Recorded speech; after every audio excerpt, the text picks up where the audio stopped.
पंजाब में शहर कसूर है, वहां पर एक पार्टी हो रही थी नौजवानों की, लड़के लड़की जो कि टिकटॉकर्स हैं। पुलिस ने वहां पर छापा मारा है और उनको पकड़ा, ऐसे पकड़ा कि उनकी वीडियोस बनाई और उसको फिर वायरल कर दिया।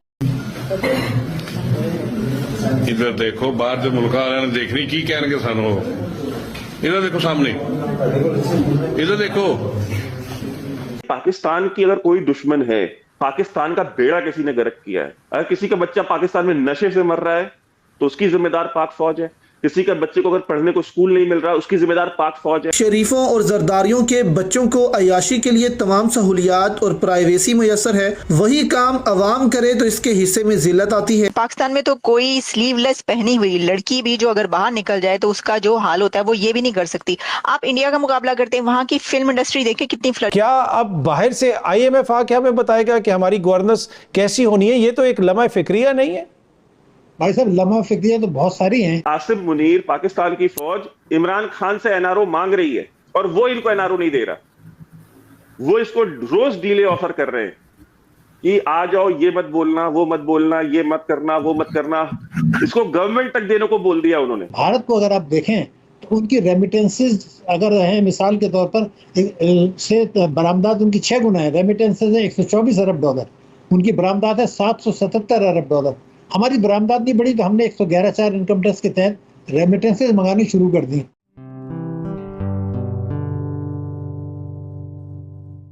नमस्ते दोस्तों, जय हिंद। निक न्यूज़ बर्नर की रिएक्शन वीडियो में आप सभी का स्वागत है। तो दोस्तों, आपने शुरुआत की वीडियो में देखा किस तरह से बड़े बड़े पॉलिटिशियन के बच्चे और आर्मी जनरल्स के बच्चे ड्रग्स कल्चर में पकड़े गए हैं, ड्रग्स करते हुए पकड़े गए हैं और उनकी वीडियो वायरल हो रही है। दोस्तों, ये जो पाकिस्तानी है अपने आप को सच्चा मुसलमान कहते हैं, लेकिन इनके बच्चे ही सच्चे मुसलमान नहीं हैं। और दोस्तों, दरअसल बात यह है कि पाकिस्तानी जो आर्मी है उसी ने ड्रग्स कल्चर को पाकिस्तान में फैलाया है ताकि इनको मुनाफा हो सके, इनको पैसे आ सकें। क्योंकि दोस्तों, इनको किसी से भी कुछ मतलब नहीं है, बस अपने आप को मुसलमानों का ठेकेदार कहते हैं, अपने आप को सच्चा मुसलमान कहते हैं। लेकिन दोस्तों, ये खुद सच्चे मुसलमान नहीं है। दोस्तों, इस्लाम धर्म में किसी भी तरह का नशा करना एकदम पाबंदी करी गई है इस पर, और इसे इस्लाम धर्म के प्रति नहीं अच्छा माना जाता। लेकिन दोस्तों, इनमें बड़े बड़े पॉलिटिशियन और इन आर्मी जनरल्स के बच्चे ही ड्रग्स करते हुए पकड़े गए हैं, वीडियो वायरल हो रही है। ये खुद ही इस्लाम को नहीं मानते हैं। पाकिस्तानी आर्मी पाकिस्तानी आवाम के लिए सच्ची नहीं है, ड्रग्स कल्चर फैला दिया है, अपने बच्चों को भी इस्लाम नहीं सिखा पा रहे हैं, अपने इस्लाम को फॉलो नहीं कर रहे हैं, ना इनके बच्चे कर रहे हैं। बस सच्चे मुसलमान हैं। और जो जिहादी है, ये पाकिस्तानी आर्मी जो जिहाद करती है किसी काम की नहीं है दोस्तों। माँ थर्ड क्लास आर्मी है, अपने बच्चों को भी सीख सही से नहीं दे पा रही। ऐसे घटिया लोग हैं दोस्तों जो अपनी ही आवाम को ड्रग्स कल्चर में डबो देते हैं दोस्तों। तो इसी टॉपिक पर चलते हैं, आगे की वीडियो की तरफ देखते हैं पाकिस्तानी रिएक्शन। धन्यवाद। पाकिस्तान की अगर कोई दुश्मन है, पाकिस्तान का बेड़ा किसी ने गर्क किया है। अगर किसी का बच्चा पाकिस्तान में नशे से मर रहा है तो उसकी जिम्मेदार पाक फौज है। किसी का बच्चे को अगर पढ़ने को स्कूल नहीं मिल रहा उसकी जिम्मेदार पाक फौज है। कोई अगर पानी के बिना मर रहा है तो उसकी जिम्मेदार पाकिस्तान फौज है। अब कल जो है वहां पे रैली निकली है सिंध में, ठीक है, जिसको PTI ने भी ज्वाइन किया, ठीक है, PTI भी पहुंची उनको सपोर्ट करने के लिए। तो ये किसने किया ये काम? ये प्रोजेक्ट चोलिस्तान में सिंध का पानी डाइवर्ट करके जो पानी ले जा रहे हैं और सिंध को बंजर करके और चोलिस्तान को आबाद करेंगे, तो ये किसने ये प्रोजेक्ट, किसकी पैदावार है? ये किसके दिमाग की उपज है? आसिम मुनीर के दिमाग की उपज है, पाक फौज के दिमाग की उपज है ये। तो पाक फौज ही तो है ना। अगर कल को सिंध में लोग सूखे में मरेंगे या खाए बिना मरेंगे तो उसकी जिम्मेदार कौन होगी? पाक फौज होगी। तो पाकिस्तान की सारी प्रॉब्लम्स, नशे से लेकर के, गुर्बत से लेकर के, महंगाई से लेकर के, हर एक चीज की इनस्टेबिलिटी हो गया, टेररिज्म हो गया, ये TTP, ये BLA, ये किसकी वजह से पैदा हुए? नवाज शरीफ की वजह से पैदा हुए, जरदारी की वजह से पैदा हुए, ये इन्हीं फौजियों की वजह से पैदा हुए हैं ना।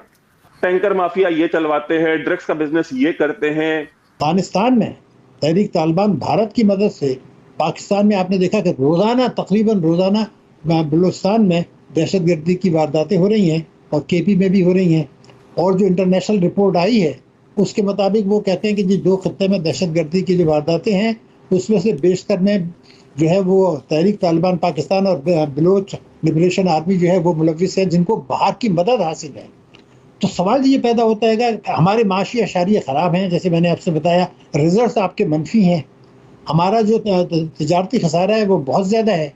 और एक बड़ी अहम बात मैं आपको बताऊं कि भारत को अगर आप देखें तो उनकी रेमिटेंसेज अगर हैं, मिसाल के तौर पर से बरामदात उनकी 6 गुना है। रेमिटेंसेज है $124 अरब, उनकी बरामदात है $777 अरब। हमारी बरामदात नहीं बढ़ी तो हमने 111(4) इनकम टैक्स के तहत रेमिटेंसेज मंगानी शुरू कर दी। अब हमारी रेमिटेंसेज बरामदात से ज़्यादा हैं और $1 लाख की जो रेमिटेंस आती है उसका टैक्सों में $40 लाख रुपए का नुकसान होता है एक साल में। तो आप अंदाजा लगाइए कितना नुकसान हो रहा है। तो ये सारी बैरूनी जो सरमायाकार हैं वो दहशतगर्दी को भी देख रहे हैं, खराब माशी अशारियों को भी देख रहे हैं, ये 2027 तक मईशत को बेहतरी का चांस नहीं है वो भी देख रहे हैं। पाकिस्तान जो थोड़ी बहुत अनसर्टेनिटी भी बहुत है, बचतों की शमर हमारी बढ़ नहीं रही है। अब अफगानिस्तान से इतनी सारी ड्रग्स आती है, आज से आ रही है, ये सारी मंशियात का बिजनेस कौन करता है?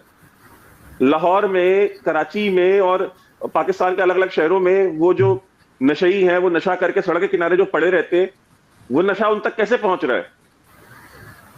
जरदारी अपनी जेब में लेके जाता है देने के लिए, नवाज शरीफ अपनी जेब में लेके जाता है देने के लिए, इनकी मर्जी से जाती है ना। तो उसका बिजनेस करते हैं, उससे पैसा कमाते हैं। इलीगल ऑयल स्मगलिंग करा रहे हैं, बलूचिस्तान से जितना ऑयल स्मगल होता है वो कौन स्मगल करा रहा है? बॉर्डर के ऊपर कौन स्मगल करा रहे हैं? बॉर्डर के ऊपर तो ये स्मगल करा रहे हैं ना। तो देख लेना, मतलब दुनिया भर का पानी स्मगलिंग होती है, मतलब क्या क्या नहीं स्मगल करा रहे। और फिर जितनी भी आपकी इंस्टीट्यूशंस हैं वहां पे, चाहे स्पेस हो, चाहे आप मान लीजिए चाहे ऑर्डिनेंस फैक्ट्री हो, चाहे वो कोई सीमेंट फैक्ट्री हो, चाहे वो एल्यूमिनियम की कोई कॉर्पोरेशन हो, चाहे कॉपर की हो, चाहे गोल्ड की हो, उसका CEO, director, chairman, vice chairman सारे कौन है? ये खुद बन के बैठे हुए। सुपारको आज सुपाड़ी ऑर्गेनाइजेशन बनी हुई है, क्यों बनी हुई है? वो इसलिए बनी हुई है ना, बिकॉज सारे चेयरमैन, सारे डायरेक्टर सारे यही हैं। फौजी बता रहा है, फौजी डिसाइड करेगा कि स्पेस में वो रॉकेट कैसे जाएगा। तो उस सुपारको का क्या होना है? जो है वही हालत वही होनी है। मुल्क की सरमाकारी हमारी हो नहीं रही है, बैरूनी सरमाकार अपना पैसा बाहर ले जा रहे हैं, मुनाफा भी बाहर जा रहा है। हुकूमत कोशिशें जरूर कर रही है, मैं ये नहीं करता, लेकिन अशराफिया के जो दबाव है उसमें सर आप हुकूमत की कोशिश की बात करते हैं। खबर ये भी आई कि IMF का वफ्द पाकिस्तान आया और वो पाकिस्तान के महकमों से, पाकिस्तान की हुकूमत से गुड गवर्नेंस, करप्शन के खात्मे और महकमों की जो कारकर्दगी है बेहतर बनाने पे वो गुफ्तगू करेंगे। क्या अब बाहर से IMF आके हमें बताएगा कि हमारी गवर्नेंस कैसी होनी है? ये तो एक लम्हा फिक्रिया नहीं है भाई साहब? लम्हा फिक्रिया तो बहुत सारी हैं, जिसमें तो हमारे चीफ जस्टिस से जाके मुलाकात करते हैं। जो चीफ जस्टिस साहब ने देखी ना, उन्होंने खुद फरमा दिया, हमारे चीफ जस्टिस ने, मैं इस किस्म की मुलाकातें नहीं करता। लेकिन जब वजारत खजाना ने कहा कि जनाब ये ज़रूरी है वरना पैसा नहीं मिलेगा, बात ये थी कि हमने अपनी सॉवरेनिटी ख़त्म कर दी है। मैं तो असल में एक चीज़ देखता हूँ, मुझे बड़ा आम वो होता है अफसोस भी, हम कि कायद-ए-आज़म ने जब स्टेट बैंक का इफ्तिताह किया था तो कायद-ए-आज़म का जो एहतराम था, आपको पता है, सदर मुमलिकत से ज़्यादा था, क्योंकि वो फाउंडर थे। लेकिन उस वक्त भी जो स्टेट बैंक के गवर्नर थे मेरिट के ऊपर आए थे। उन्होंने कायद-ए-आज़म से कहा कि जनाब आपका एहतराम सब कुछ अपनी जगह है। उनको बहुत मोहब्बत भी दिखाई उन्होंने कायद-ए-आज़म से, मगर यह कि मेहरबानी करके आप हुकूमत हमारे मामलात में मुदाखलत ना करे। दोस्तों, अगर आपको हमारी वीडियो पसंद आई है तो प्लीज़ लाइक ज़रूर करें और साथ में शेयर करना ना भूलें। और साथ ही दोस्तों, ऐसी ही लेटेस्ट वीडियो देखने के लिए हमारे चैनल को सब्सक्राइब करें, साथ ही बेल का आइकन जरूर दबाएं ताकि सबसे पहले आपको हमारी वीडियो की नोटिफिकेशन मिल सके। धन्यवाद।